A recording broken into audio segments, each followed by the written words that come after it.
ಕೊಡುವ ವಿಷಯದಲ್ಲಿ ದೇವರು ನಮ್ಮನ್ನು ಕಟ್ಟಿ ಎಬ್ಬಿಸ್ತಾನೆ.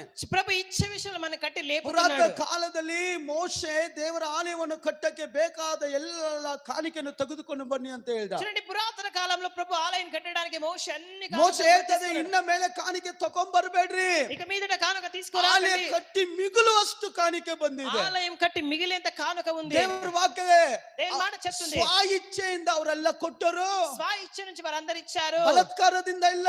బలాత్కారం ద్వారా కాదు. ಯಾರು ನಮ್ಮನ್ನ ಶರ್ಟ್ ಇಟ್ಕೊಂಡು ಕೊಡು ಅಂತ ಕೇಳಿಲ್ಲ. ಯಾರು ಶರ್ಟ್ ಇಟ್ಕೊಂಡು ಕೊಡು ఎవరు ಅಂತ షర్ట్ పట్టుకొని అడగలేదు.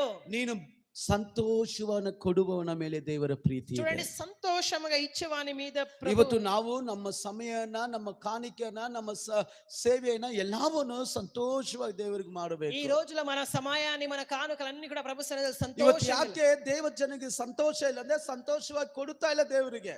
ఎందుకు దేవుని ప్రజలకు సంతోషం లేదంటే సంతోషంగా ఇవ్వట్లే.